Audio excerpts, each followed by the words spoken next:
Hello again. Do people to whom one talks in Britain have any clear idea of what is actually meant by multiculturalism? It is felt to be a vague idea which simply means that lots of different religions are practiced in this country, various languages spoken, and all ethnicities welcomed and valued. In fact, multiculturalism is a precise and coherent ideology which now exerts a pernicious grip on our country. Up to the 1960s, it was assumed that those coming here from other countries would try and fit into the society which they found here and to follow the rules and conventions. So, immigrants to Britain were expected to speak English, learn to queue like everybody else, not to make too much noise in the street, and to behave in public as the British did. And also, it was hoped to adopt our particular values.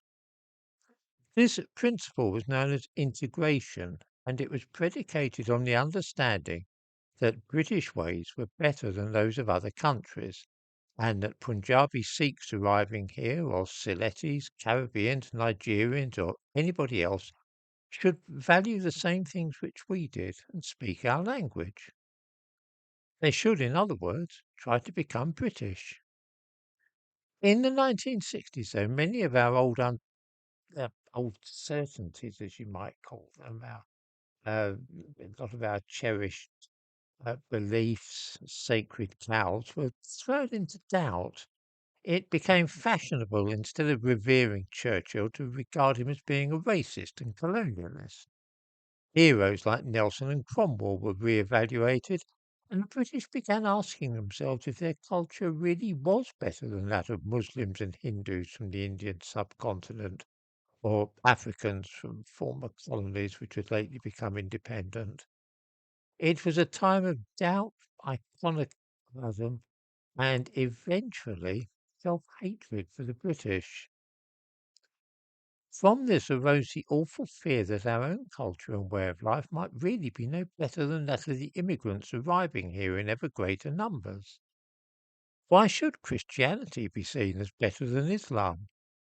Why should Nigerians speak English rather than Yoruba? Couldn't we accept that these new cultures and languages were as good or even better than our own? Why should newcomers speak English and fit into our ways? Why shouldn't they preserve their own culture, religion, and languages? This was the birth of multiculturalism in Britain. Up until then, it had been assumed as a matter of course that immigrants would learn English, for example. The idea of interpreters in hospitals or translating leaflets about benefits into a dozen languages would have been thought absolutely ridiculous in the 1960s, because everybody who came here should learn our language.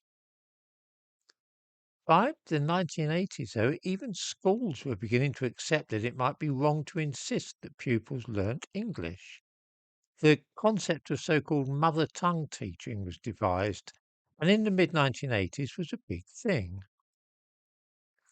It was symptomatic of a lot of what was going on at that time.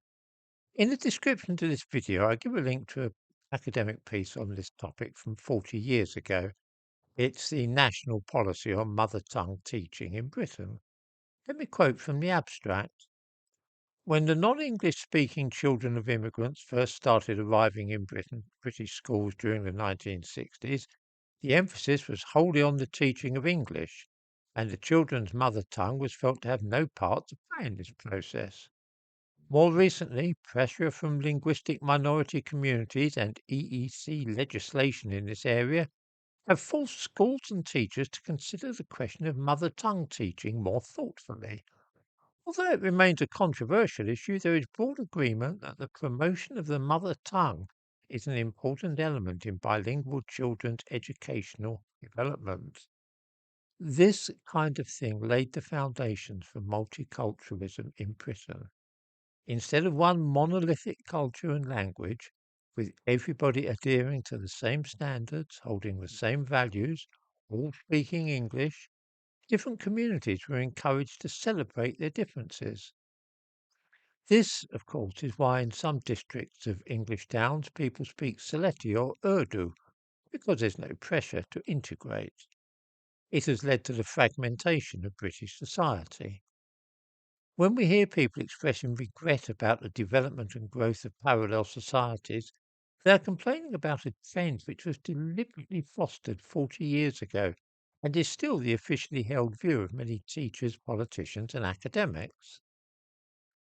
There are signs, though, that just as the trans ideology has started to flash in flames, many people are becoming disillusioned also with multiculturalism and feel it would be better if integration were to become the new orthodoxy. Multiculturalism has caused a lot of harm to the nation, and I think many people are starting to ask themselves if it's time to ditch it.